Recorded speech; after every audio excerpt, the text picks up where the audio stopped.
Ahitana mpanakanto lasy manambady lasy manokry any an-trano fiangonana sy ny lalàna mahabesaky firenena ny fiangonana maty tsy faminany azy dia tsy maintsy mitombo pitiry ny fiangonana ka manaitra ny anozany tatao eo amin'ny fianakaviana famonana ny fiangonana ka tsy maintsy miteny amin'ny anaran'Andriamanitra. Ny fiangonana Jesoa Kristy eto Madagasikara tsika dia mampatsiahy fa ao amin'ny foto-dalàna tsika mandeha amin'ny tokoa dia milaza be tsika ny fiangonana fanambadiana mihitsy ny frères assemblés na assemblées. Ao amin'ny fanambaram-ponina natao tamin'ny efa tamanaka tamin'ny roapolo izay namafisy ny synodam-ponina natao ny volana May valo dia milaza be tsy afaka miaraka ny maha-kristiana sy ny franc-maçonnerie, tsy afaka miaraka ny maha-kristiana sy ny homosexualité. Ny efitrikeny dia miombona amin'ny hafatra nataon'ny efitrikeny tamin'ny komity natao tamin'ny mandihy tamin'ny novembre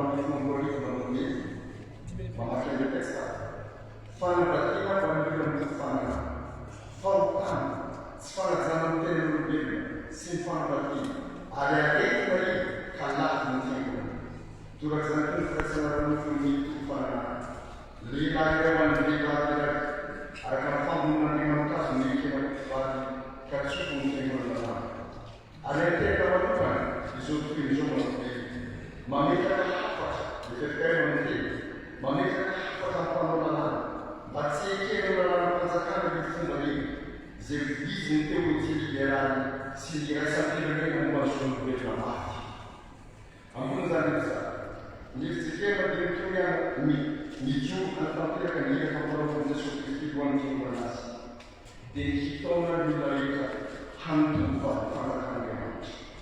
Mazava nefa ny tenan'Andriamanitra ny olona voalohany fahiny andiny fasika sy fahafolo manodely amin'ny anarana moa tsy fantatrareo fa ny olona tsy maty no tsy mba hanotomba ny fanjakan'Andriamanitra aza mety fitana ianareo fa sodomita izany hoe lehilahy manambady ny vehivavy manambady dia tsy mba hanotomba ny fanjakan'Andriamanitra.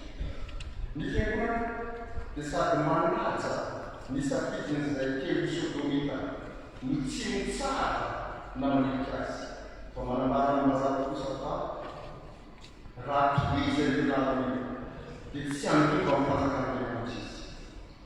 Ny fitiavan'i Kristy maneno ny fiangonana hisoka ny fahalatsahan'ny olona ao anatin'izany fampizarana ary vonina hanampy izay havana ty fiavana izany. Mino ny heliny rano Jesoa Kristy hoenty manisy izany araka ny Apokalipsy 4:24. Mino ny heliny Jesoa Kristy nitsanana tamin'ny maty izay nomeny ny faifandraikana andriamanitra sy fiantany izany araka ny Matteo 4:24. Mino ny heliny fanahy masina izay mahatonga fitiatsiahana fanahy kosa fa fanahy mahely sy fitiavana ary famononantena izay araka ny 5:1. Koa azo fitiavana no ataon'ny fiangonana, azo fitiavana no tonga fanjakana no ny fitiavana fitanjana fiangonana ity sy amin'ny lehivavy ny fanambadiana ny fananana ity. Azo fitiavana ny vahoaka Madagasikara tsy hanaraka ny Andriamanitra sy olombelona fotsiny. Azo fitiavana amin'izay seka volana no ny volana amin'ny fanambadiana asam-bady na vavy sambady ity mba hanana ny famantenana fa misy ny lalàna fahafanana ao amin'ny Kristy. Ny voninahitry'Andriamanitra sy ny fidiana. Natao teto tamin'ny 9 Desambra sy ny 2020 ny fotoana fiangonana ambarako hoe zany lalàna ianareo no voalohany eo zao atao eny televizion miaraka mandeha izany fanambarana.